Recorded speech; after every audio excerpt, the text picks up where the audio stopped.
Classes. जैसा कि friends आप जानते हैं कि हमारे पीआरटी के जो इंटरव्यू हैं वो गो थ्रू होने वाले हैं और हमारे अभी टीजीटी एंड पीजीटी के स्टार्ट होने वाले हैं। सो आप सबको मैंने पहले सेशन में भी बताया है कि हमारे इंटरव्यूअर हैं जो हमें एक डेमो सेशन के लिए बोलते हैं और स्पेशली हमें हिंदी और इंग्लिश का जो डेमो होता है वो हमसे पोएम के लिए रिकमेंड करते हैं कि हमें हिंदी और इंग्लिश में बच्चों को पोएम ही करवानी होती है, क्योंकि बच्चे जो होते हैं छोटी क्लासेस में इतनी ज़्यादा ग्रामर्स के लेसन वगैरह नहीं होते हैं। हमें जो अपनी लेसन होते हैं या पोएम्स होती हैं उन्हीं से ग्रामर लेसन को भी इंक्लूड करते हुए उन्हीं से सिखाना होता है। सो आज मतलब ये डेमो सेशन मैं आपको इंग्लिश पे देने जा रही हूँ जो कि एक पोएम होगी। और जैसे कि हम सब जानते हैं हमें क्लास में एंटर करना होता है, बच्चों को गुड मॉर्निंग विश करते हैं, गुड मॉर्निंग स्टूडेंट्स। सो उसके बाद हमें पहले भी मैंने अपने सेशन में बताया है, यहाँ पे हम अपनी डेट को मेंशन करते हैं और बच्चों से पूछते हुए बच्चों बताइए आज डेट क्या है। यहाँ पे हम अपनी डेट को मेंशन करते हैं या ये बताइए 9 Feb 2019। Okay good. उसके बाद हमें यहाँ पे अपनी क्लास को मेंशन करना होता है और हमारा खड़े होने का एक सिस्टमेटिक वे होना चाहिए। 45 डिग्री एंगल पे हमें खड़ा होना है, ऐसे नहीं है हम बिल्कुल ऐसे खड़े होकर अपना लिख लेंगे, लेकिन उससे बच्चों को दिखाई नहीं देता और वो इंटरेस्ट नहीं लेते। उसके बाद हमें यहाँ कॉर्नर में अपनी क्लास को मेंशन करते हैं और थोड़ा ऐसे है हमें थोड़ा कंफर्टेबली खड़े होना है, ऐसा नहीं कि हम ऐसे करके पूरे कवर करना है हमें ब्लैक बोर्ड को। हमें कंफर्टेबली यहाँ पे जितना हमारा हैंड जाता है उधर तक हमें लिखना होता है, ये हम ऐसे करके और यहाँ पे अपनी क्लास को मेंशन करेंगे। ये यहाँ हमारी क्लास हो गई और ये हमारी क्लास मतलब ऐसे नहीं लिखेंगे, थोड़ा हम इसको रोमन में लिखेंगे क्योंकि वो ज़्यादा थोड़ा अच्छा लगता है या फिर इंटरव्यू इसी को प्रेफर देते हैं। इसके बाद हमने क्लास को मेंशन किया, बीच में हमें सब्जेक्ट डालना होता है और इस ड्यूरिंग में हम बच्चों से बात करते रहेंगे कि जैसे हम अपनी पोएम बेस्ड ही बात कर सकते हैं उनसे कि बच्चों बताइए आपको म्यूजिक सुनना तो हर बच्चे को पसंद होता है, म्यूजिक सुनना या म्यूजिक इंस्ट्रूमेंट जो उनके खेलने के होते हैं वो उनको बहुत ज़्यादा पसंद होते हैं। सो बताइए आपको म्यूजिक इंस्ट्रूमेंट में सबसे ज़्यादा कौन सा पसंद है, बच्चों को बताइए। किसी का भी हम इंडिविजुअली नाम ले सकते हैं क्लास में, बच्चों को ये और भी ज़्यादा उन पे इम्पैक्टफुल रहता है क्योंकि बच्चों से जब हम इंडिविजुअली कनेक्ट हो जाते हैं, उनके नाम से उनको बुलाते हैं तो उनको थोड़ा सॉफ्ट कॉर्नर होता है, जब सॉफ्ट कॉर्नर मिलता है हमको टीचर कि हाँ टीचर हम पे इंडिविजुअली ध्यान दे रहा है, हमारे नाम का पता है। सो हमें नाम से बुलाना और ज़्यादा अच्छा रहता है।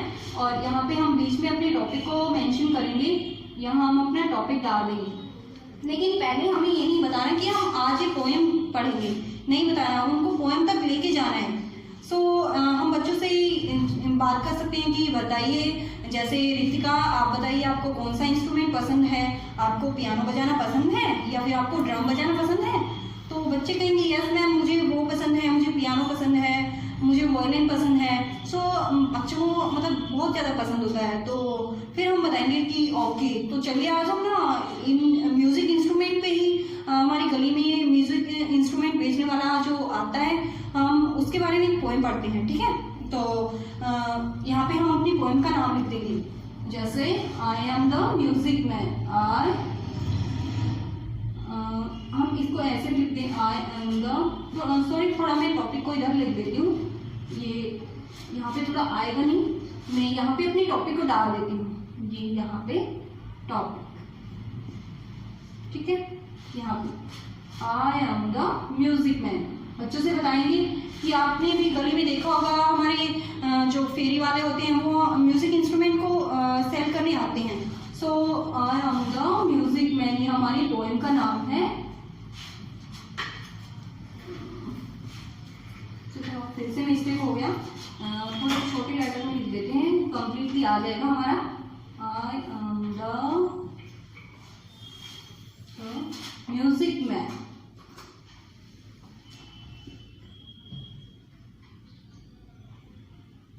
ठीक है। इधर फिर से जा रहा है बट कोई नहीं, ये यहाँ पे हम थोड़ा अपने टॉपिक को हाईलाइट कर सकते हैं, ठीक है।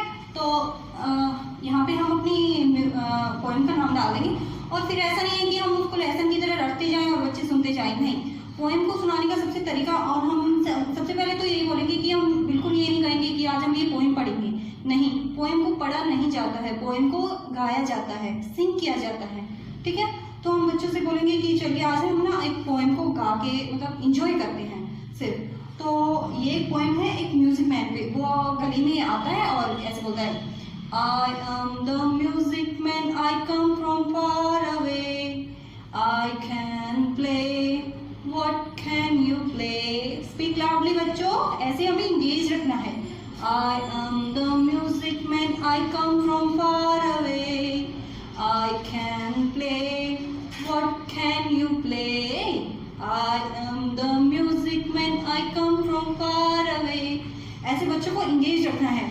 उसके बाद अच्छा मांझी को पियानो पसंद है ना, तो ठीक है, वो कहना I play the piano, पिया पिया piano, I play the piano, पिया पिया पियानो, पिया पिया पियानो, पिया piano, I play the piano, piano भाई piano, I am the music man, I come from far away, I can play, what can you play?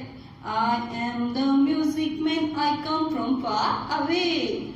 उसके बाद बोलता है कि ओके आपको रिपीट, आपको पसंद है ना ड्रम बजाना, ठीक है। अभी म्यूजिक मैन बोलता है I play the big drum, I play the big drum, I play the big drum, boom di boom di boom, boom di boom di boom, boom di boom di boom, I play a big drum, boom di boom di boom, boom di boom di boom di boom, boom di boom di boom, I am the music man, I come from far away, I can play, what can you play? Okay बच्चों, speak loudly, I am the music man, I come from far away, I can play, what can you play? Okay, कैसी लगी poem? बहुत अच्छी। ऐसे करके हमें उनको poem को बड़ा इंटरेस्टिंग वे में उनको सुनाना है, ठीक है, जिससे वो बच्चे बहुत खुश हो जाएंगे। हाँ मैम, आज ना मैंने ना कल वहाँ से पियानो खरीदा था, मैंने वो खरीदा था। बच्चे आपके साथ मतलब ऐसे इंगेज हो जाएंगे। हमें ऐसे इंटरेस्टिंग वे में अपनी पोएम को सुनाना है, ठीक है। उसके बाद हम क्वेश्चनिंग कर सकते हैं बच्चों से कि हाँ जी मतलब मानसी आप बताइए, आपने पियानो बजाया है, आपने ड्रम बजाया है? ऐसे करके हम ब्लैक बोर्ड का यूज कर सकते हैं। यहाँ पे मतलब बताइए पियानो किसने बजाया है, देखा आपने यहाँ पे पियानो, पियानो, ठीक है। ओके, सो आप बच्चों से होमवर्क के लिए ऐसे नहीं कोई ऐसे बोरिंग सा देने क्वेश्चन आंसर दे देंगे। उसके बाद हम बोल सकते हैं कि आप अपने नोटबुक में ना कल पियानो की ड्राइंग बना के लेके आना है, ठीक है। इस तरह से हम उनको होमवर्क भी दे सकते हैं इससे रिलेटेड। सो इसके बाद हमें अपनी मतलब हमारा डेमोस्ट्रेशन कंप्लीट हो जाएगा। उसके बाद जैसे कि मैं हर सेशन में आपको बताती हूँ, हमें इस बात का जरूर ध्यान रखना है कि हमें अपना डेमोस्ट्रेशन खत्म करते ही अपना लास्टली जो हमारा स्टेप होता है वो होता है हमारा ब्लैक बोर्ड को रब करना। ब्लैक बोर्ड को रब करके जरूर आना है, क्योंकि बहुत सारे मेरे जो फ्रेंड्स हैं जिनका पहले इंटरव्यू रहा है, उन्होंने मुझे बताया कि उनकी जो पिछली बार उनमें थोड़ा बहुत मिस्टेक रह गई, वो इसी बात की थी कि उन्होंने ब्लैक बोर्ड को रब नहीं किया। सो इस सिली मिस्टेक से हमें अपने पूरे इंटरव्यू को खराब नहीं करना है, इस बात का जरूर ध्यान रखना है। हमें अपने ब्लैक बोर्ड को रब करना है, साफ करना है, और जैसे कि हर सेशन में मैं बताती हूँ इसको एक सिस्टमेटिकली वे से रब करना है, और स्टूडेंट्स को उस टाइम पे भी इंगेज रखना है अपने साथ जिस टाइम पे आप ब्लैक बोर्ड को रब कर रहे हैं। सो इसको ऐसे हमें पूरे सिस्टमेटिक वे से रब करके ही अपने डेमोस्ट्रेशन को कंप्लीट करना है, और उसके बाद हमें अपना डेमोस्ट्रेशन कंप्लीट करना है। सो थैंक यू फ्रेंड्स, और आई थिंक ये सेशन आपके लिए बहुत ज़्यादा फ्रूटफुल रहेगा, और आप जो आपकी मिस्टेक्स हैं उनको मतलब उनको सुधार लेंगे इस सेशन से। So thank you and best of luck all of you.